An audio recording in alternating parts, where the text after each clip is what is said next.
I think it's been a good week since the last video, but what has happened is we've had this 5,000 litre tank from Graf delivered, which has come all the way from the road over there to here, and I'm going to do a separate video on that.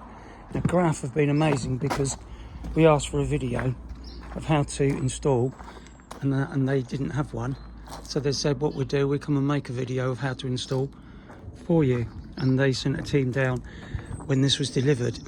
And yeah, definitely challenging getting it delivered. We used a telehandler to get it here, but the issue we had was we hadn't quite finished the hole.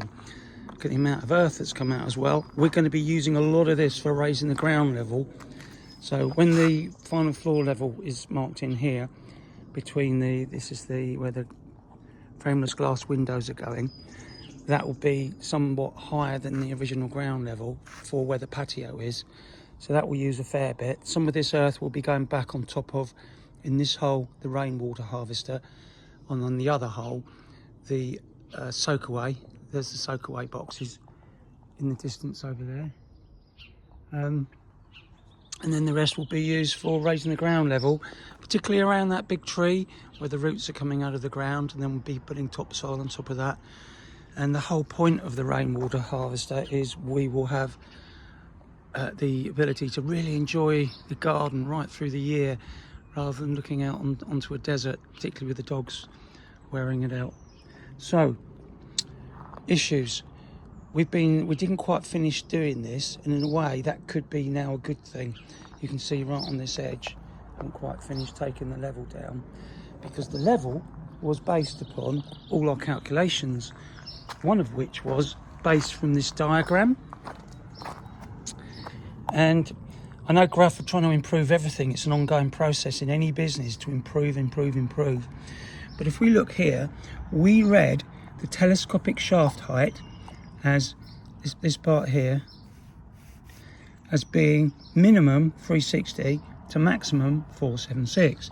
And we're basing our calculations on towards the maximum, which is 116 millimeters higher, or lower if you like, because it's into the ground, the top of that turret being ground level. But immediate issue is there's the actual telescopic part that will go up and down in this section to the required height, and we measured that this morning. That's actually 360. Go back to the diagram. Dyslexic me, and my wife Kim didn't see it either, it's 360 mini telescopic dome shaft or 476 maxi telescopic dome shaft. I've lost the ability to speak. And it's not a minimum and maximum that it goes to. It's one or the other. And then obviously it can slide up and down. I'm saying obviously, we haven't done it yet. We've got the seal that fits around here. Because this has to be placed on here, and then the dome fits into that. But by the time we've done that, we'll lose even more height. So, yeah, I think that information could be more usefully done for future people doing the same thing.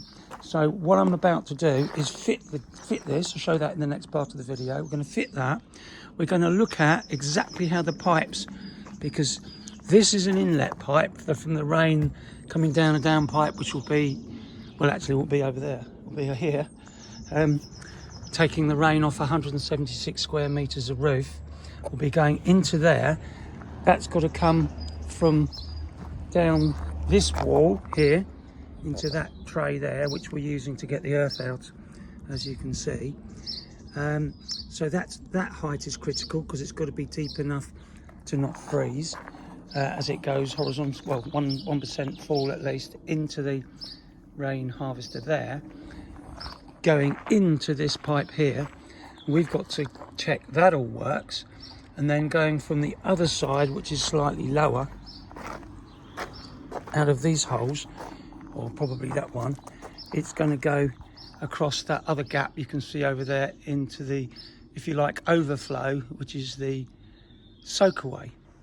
So I'm going to put it together, calculate all my heights, and we might find we don't need to dig out any more from the bottom of this. Well, definitely don't, unless we need to buy an extension on the telescopic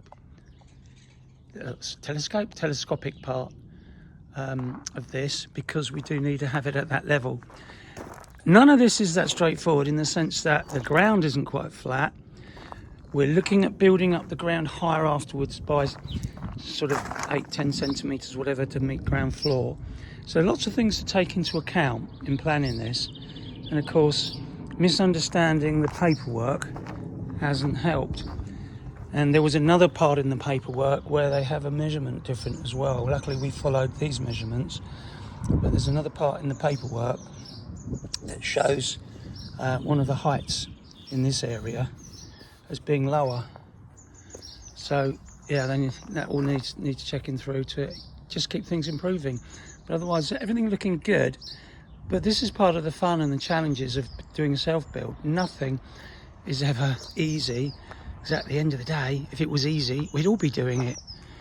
It's tricky. You've got to think it through and get there in the end. Just to say, at the same time, I've started getting the sand into here. We're going to reinstate this room with a temporary wall. I've boxed off or shuttered off this bit. That block there is where the soil pipe sits on, that's coming down this wall from up there. Okay, that's going through the new bathroom.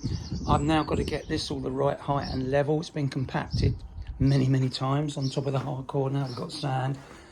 I've just bought myself a laser level, so I'm looking forward to doing that. I'll do a video on that as well.